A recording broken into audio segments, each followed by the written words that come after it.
people who grew up online, a commonly shared sentiment is that the internet totally sucks now. With sterile, flat design and corporate minimalism, it's often hard to remember that in the past, going online was always something to look forward to. We waited anxiously for trips to the computer lab to play games on Miniclip, or immerse ourselves on Poptropica's islands. The web was run by game designers and animators, and the door was wide open for kids to play anything they wanted. And I mean anything. But while we were busy playing stupid games with crappy animation, it never crossed our minds that one day, this authentic experience could be lost. On December 31st, 2020, Adobe pulled the plug on Flash, and the foundational animation software of the early web was gone, taking countless games, websites, and educational pages with it. Flash was far more than just a gaming outlet. As the backbone of the creative internet, it defined an era of equal opportunity for artists in an age where creativity was truly celebrated online. By studying the history, life, death, and legacy of Adobe Flash, we can understand why this creative era and so much of its art was discarded. This is the lost art of Adobe Flash. It all started in Silicon Valley, California in 1991 with a little notebook called PenPoint. PenPoint was a revolutionary operating system that allowed users to draw digitally, as if they were using a pen and paper. Pen computing did look like a promising tech avenue, but when Microsoft and Apple released competing software for their established interfaces, the lack of consumer demand eventually put PenPoint out of fashion, and by 1994, out of business. I mean, if you were already familiar with your Mac OS, would you really want to learn how to use the PenPoint OS? Neither would I. The founders of FutureWave Software, Jonathan Gay, Charlie Jackson, and Michelle Walsh, had just developed their own animation tool for PenPoint called SmartSketch. But now, with PenPoint thrown out the window, they decided to port SmartSketch to Windows and Mac operating systems, where Jackson and Gay noticed a growing demand for web interactivity.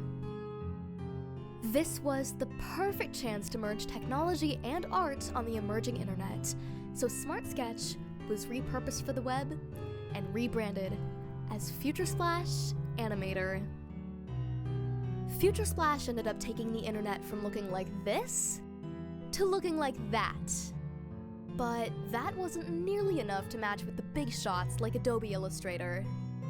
The internet just wasn't big enough to be considered a worthy investment for a sophisticated company like Adobe, and FutureWave was met with disinterest after pitching it. Despite Adobe's rejection, FutureSplash was a massive success in web design communities, even scoring support from huge names like Microsoft and Disney. But what was so special about FutureSplash that drew all these massive companies into a small business? Speed. Data was never meant to be transmitted through old copper telephone lines, so the age of dial-up internet forced FutureSplash to work around crazy low bandwidth connections.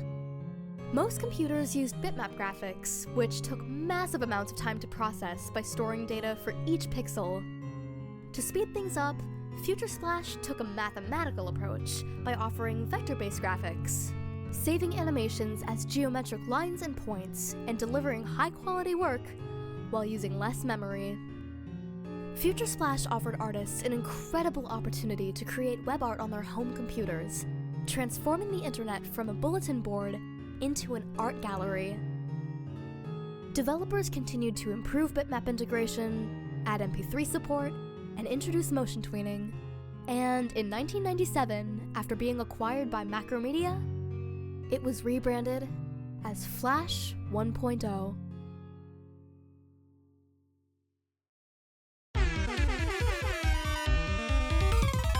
By the 2000s, Flash was everywhere. From indie animation to immersive websites, the core of the colorful internet was built on Flash implementation. Since Flash bypassed the coding barrier, this opened doors for non-programmers to create interactive projects with their art. And this sparked the production of millions of creative projects all across the web. And now, Adobe was finally interested. Adobe was calling the shots in web design, and they proved it by acquiring Macromedia in 2005. They integrated Flash into their creative suite, essentially securing a monopoly. One creative pioneer of the Flash era was a raunchy little website called Newgrounds.com. Created by Tom Fulb as a fanzine for Neo Geo, Newgrounds evolved into a Flash-operated website for experimental multimedia art. With a user voting system and a dedicated moderation team, anyone could upload their work on Newgrounds. And this brought us gems such as the Bill Cosby fun game. I could not make that up if I tried. Flash communities like Newgrounds that were built on authentic creative expression defined youth culture for millennials and Gen Z. Kids could safely connect in MMO Flash games like Club Penguin. And our personal websites reflected who we truly were, not what we wanted to sell. There were no artistic rules or expectations. The internet was golden. Until 2007. These are not 3 separate devices. This is one device.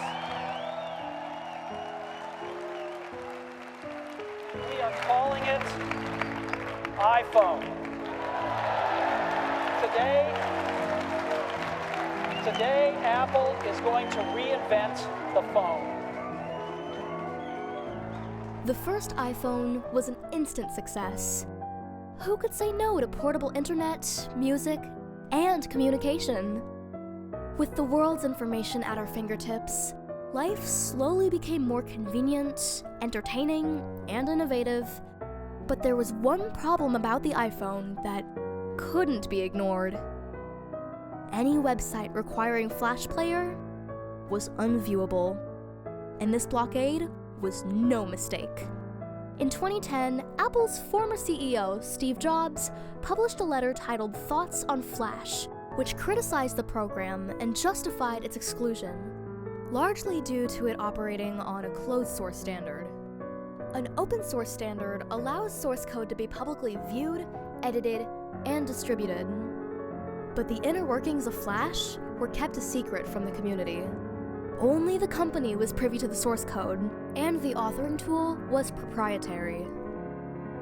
While one of Jobs' primary arguments was that open source web standards should be the status quo to keep the internet innovative, there was a liability on the table that needed to be addressed.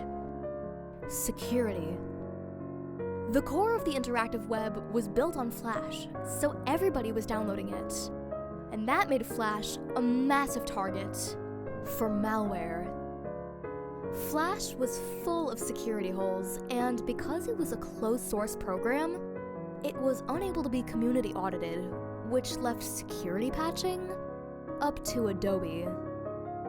Flash's security errors popularized an exploit called a use after free vulnerability.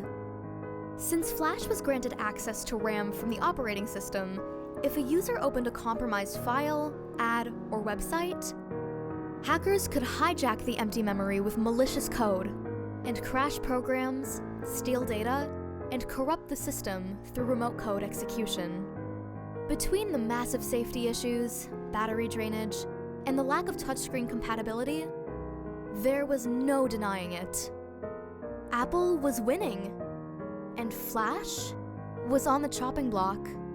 But this raised the question, if Apple wasn't using Flash, what were they using? HTML5 is an open source web standard that runs most content on the modern internet. Unlike Flash, which was privately written to be optimized for desktop and accessed critical information to run, HTML5 was built collaboratively and adopted by the iPhone because it prevented certain exploits by isolating graphics to a container. With enhanced security, minimal power consumption, and faster animation on the iPhone, Flash's janky graphics were becoming anything but charming. In 2016, Adobe finally conceded by implementing HTML5-friendly exports and rebranding Flash as Adobe Animate. But they were no longer the backbone of web interactivity. The end of Flash was inevitable.